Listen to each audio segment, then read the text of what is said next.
Nous sommes en décembre 2024 à Shanghai, il est 3 heures du matin et un jeune diplômé de Stanford, diplômé en mathématiques, Howard Quinn, est devant deux ordinateurs portables. Il ne regarde pas le cours du Bitcoin, il ne regarde pas non plus une série Netflix, il est scotché à une webcam qui filme en direct Times Square à New York. Pourquoi? Tout simplement parce qu'il a parié 200 $ sur le fait qu'il allait neiger plus de 5 cm à New York ce mois-là. Donc sur son premier écran, il voit les prix du contrat qui grimpent et sur son autre écran, il voit des flocons qui commencent à tomber. Il est super content parce que c'est un passionné de météo, déjà tout petit, il notait tous les jours la météo quotidienne autour de chez lui dans des petits carnets. Donc il vend ses contrats, il encaisse une jolie plus-value de 57%.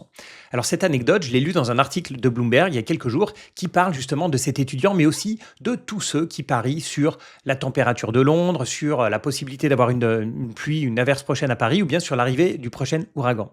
Alors oui, on en entend assez peu parler, mais il y a des milliers de personnes aujourd'hui qui spéculent sur la météo. Et bizarrement, c'est une très bonne chose justement pour obtenir de meilleures prévisions météo. Parce que je pense que vous avez déjà entendu cette blague. Météorologue, c'est le seul métier où tu peux te tromper 50% du temps et où tu gardes ton métier. Alors, c'est un peu injuste quand même parce que c'est une science qui est compliquée, la science météo, et leurs prédictions, elles se sont beaucoup améliorées. Mais il y a quand même une part de vérité dans le sens où un expert de Météo France, il va pas se faire virer s'il se trompe d'un degré ou bien s'il annonce de la pluie et qu'il pleut pas. Alors que notre étudiant, lui, il aurait vraiment perdu ses 200 $ s'il s'était trompé. Mais concrètement, comment est-ce qu'on parie sur une température, une tempête ou bien une chute de neige? Mais il n'y a pas si longtemps, c'était vraiment réservé aux traders de hedge funds, aux traders de matières premières ou bien aux producteurs de matières agricoles qui voulaient protéger leur culture de maïs. Et oui, si je remonte aux années 90, à l'époque d'Enron qui a eu une faillite retentissante à l'époque, ces traders Enron avaient déjà inventé les produits dérivés météo, mais à l'époque, c'était donc réservé aux banques, aux géants de l'énergie qui voulaient, par exemple, se protéger contre un hiver trop doux qui ferait potentiellement chuter les ventes de gaz. Donc pour eux, c'était une couverture. Aujourd'hui, ça a complètement changé puisque le ticket d'entrée n'est plus du tout à plusieurs millions de dollars comme avant. C'est devenu aussi simple que parier sur un match de foot grâce à deux plateformes qui sont en train d'exploser. D'un côté, on a Kalshi qui est régulé aux États-Unis et qui se voit un peu comme une bourse sérieuse. Et puis de l'autre côté, on a Polymarket qui est une plateforme décentralisée où tout se joue en crypto. Et sur ces sites, on n'achète pas des actions Apple, on achète des contrats. Donc si vous pensez qu'il va pleuvoir, vous allez acheter un contrat par exemple à 60 centimes.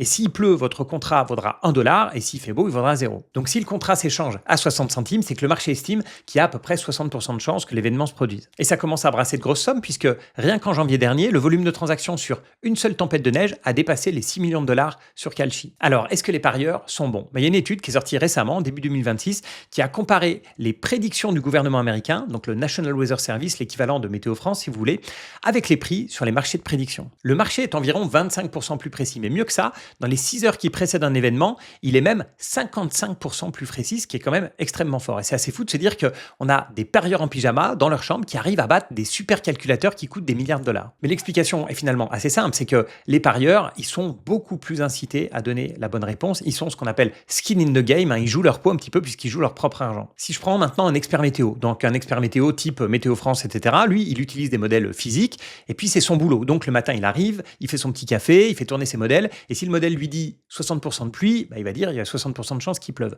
Et je minimise pas du tout leur travail, ils essayent évidemment d'améliorer leur modèle, etc. Mais il manque quand même une vraie incitation. Parce qu'une fois à la maison, il ne va pas regarder non plus le ciel à 23 heures pour voir s'il avait raison, etc. Et on comprend mieux pourquoi les parieurs sont surtout très bons juste avant l'événement.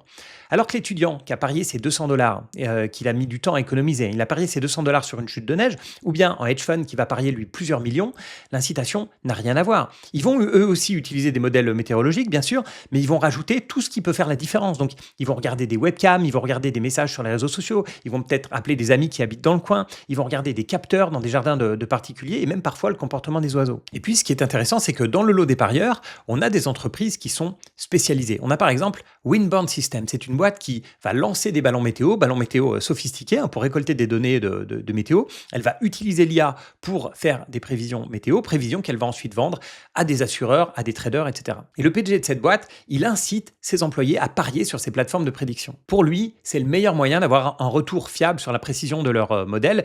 Et dans la Silicon Valley, on appelle ça le dog fooding. Donc en gros, l'idée, c'est que si vous fabriquez de la nourriture pour chiens, vous devez être prêt à en manger pour prouver qu'elle est bonne. Et pour Winborn et son PDG, avoir des employés qui parient sur Kalshi ou bien sur Polymarket avec leurs propres prévisions, c'est vraiment le crash test ultime. Et qui s'est fait embaucher dans cette entreprise? Eh bien, notre ancien étudiant de Stanford, Howard Quinn, je vous en parlais en début de cette vidéo, celui qui pariait sur les chutes de neige à New York alors qu'il était rentré chez lui à Shanghai. On a donc un marché de prévision qui est formé de plein d'acteurs différents, puisqu'on a des amateurs passionnés de météo, on a des traders quantitatifs, on a de l'IA, on a des spécialistes comme Winborn, et bien sûr des parieurs qui connaissent rien. Et tous ensemble, ils arrivent à battre les prévisions des experts météo, c'est ce qu'on appelle la sagesse des foules, c'est un concept qui est vraiment fascinant, je trouve.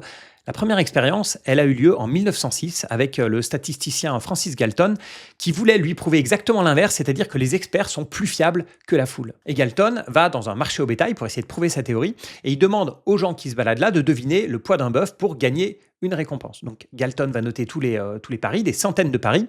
Il se trouve qu'aucun participant n'a trouvé le poids exact, mais la médiane des réponses est de 1197 livres, alors que le poids réel du bœuf était de 1198 livres, c'est-à-dire une livre de différence, donc 0,08%. La foule a évidemment explosé les experts. Et pour prendre un exemple un petit peu plus proche de nous, donc Qui veut gagner des millions, l'un des jokers, c'est de demander au public de choisir une réponse. Et c'est surprenant, mais le public a raison dans plus de 90% des cas, alors que par définition, quand on demande un joker, c'est pour répondre à une question difficile.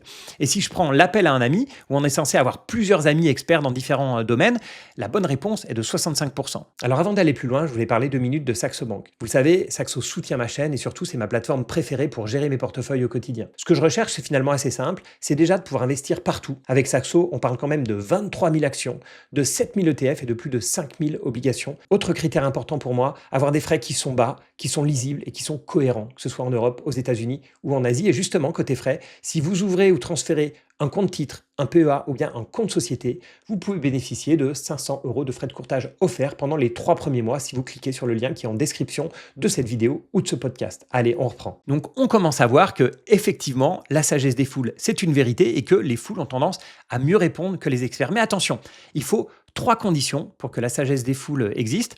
La première condition, c'est la diversité. C'est-à-dire que les personnes doivent être hétérogènes, avoir des connaissances et des compétences différentes. La deuxième condition, c'est l'indépendance. Il ne faut pas que les gens parlent entre eux, sinon on comprend bien, ils vont un peu se polluer et ça va casser la diversité qu'on essaie d'avoir en première condition. Et la troisième condition, c'est qu'il faut être incité à donner le chiffre le plus juste. Et c'est intéressant parce que si je reprends maintenant mes deux groupes, donc les experts météo d'un côté et les parieurs de l'autre, les experts de Météo France, par exemple, ils sont sûrement très bons, enfin, ils sont très bons dans leur domaine, mais il manque quand même de diversité. C'est-à-dire qu'ils vont utiliser les mêmes modèles, ils ont fait a priori les mêmes études ou à peu près similaires, ils vont avoir les mêmes biais, ils vont par exemple à peu près tous habiter à Paris ou bien en région parisienne. Sur le deuxième point, ils vont probablement parler entre eux, donc on va sûrement avoir un manque d'indépendance. Et puis, pour la troisième condition, oui, ils ont une incitation à avoir la meilleure prédiction. On se doute qu'un expert météo, il veut trouver la meilleure température ou bien la meilleure météo, mais c'est pas non plus comme s'ils allaient perdre leur boulot ou bien perdre de l'argent s'ils se trompaient d'un degré ou bien s'ils annoncent de la pluie au lieu du beau temps. Maintenant, si on regarde les plateformes et les parieurs, on a évidemment une grande diversité. Ils vont même avoir des méthodes très différentes pour essayer de deviner la météo. On va avoir l'agriculteur local qui va regarder le comportement de ses bêtes, on va avoir l'étudiant qui va être scotché à sa webcam, on va avoir le trader quantitatif qui va se baser sur des statistiques et puis sur de l'IA, puis on va avoir des experts météo avec leur ballon sonde. On voit bien, ils ont tous des méthodes différentes. Maintenant, si je prends la deuxième condition qui est l'indépendance, de ce côté-là, il n'y a pas trop de problème. Ce sont des milliers de parieurs qui ne discutent pas entre eux, qui font juste leurs paris sur Internet. Il y a sûrement des forums qui existent, mais je pense que c'est anecdotique.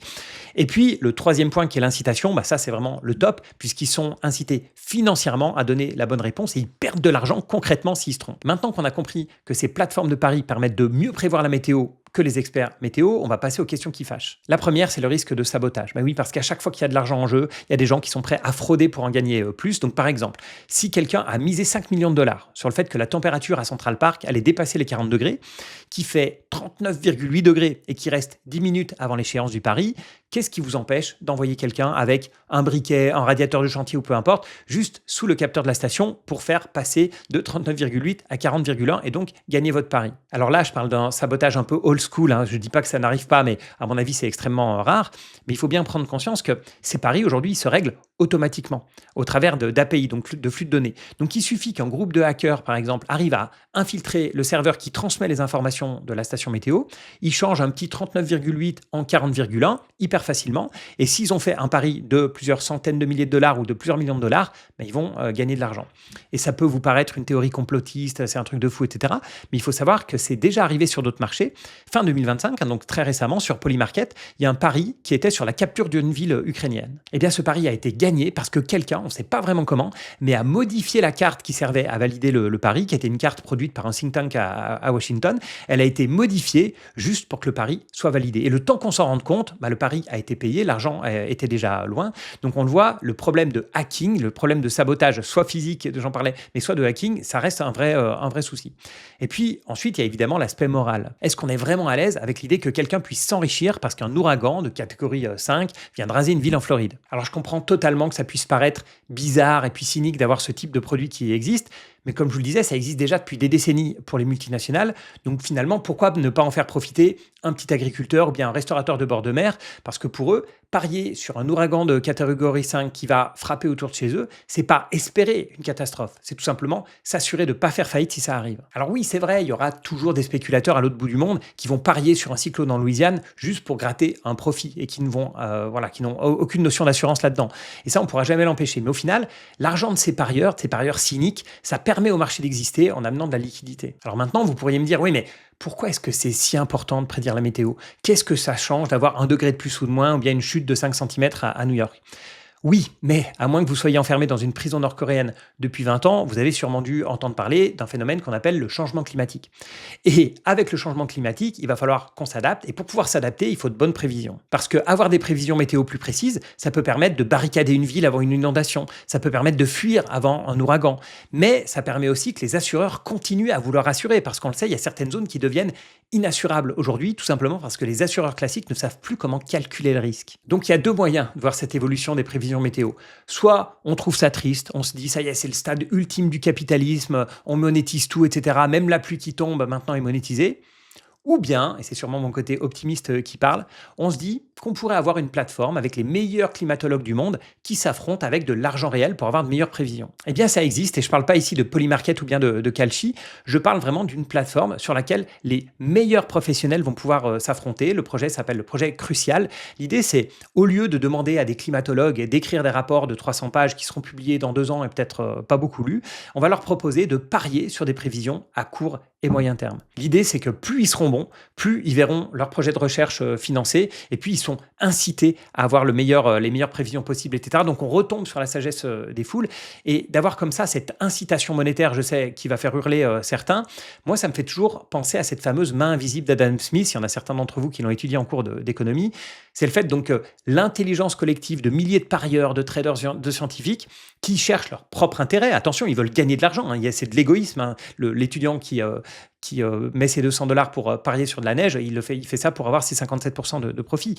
Finalement, ils vont finir par donner des prévisions ultra précises. Alors oui, c'est clair, c'est un système cynique, mais c'est un système qui marche. Parce qu'on l'a vu, en voulant gagner de l'argent, tous ces gens-là, toute cette masse de gens, le trader, l'agriculteur, l'étudiant, etc., ils vont avoir des données qui sont beaucoup plus précises que la météo classique. Je vous le disais, 55% de prévision en plus dans les 6 heures avant l'événement. Donc s'ils arrivent à prédire un ouragan ou la trajectoire d'un ouragan beaucoup plus précisément que la météo classique, s'ils arrivent à avoir ne serait-ce que 3 heures d'avance, par exemple, pour une inondation, ils vont sauver des vies, tout en étant totalement égoïste. Alors maintenant, j'ai une question pour vous. Est-ce que vous trouvez ça moral de gagner de l'argent sur une catastrophe si ça permet de mieux la prévoir? Je vous attends évidemment en commentaire pour parler de tout ça. Allez, merci à tous et à bientôt.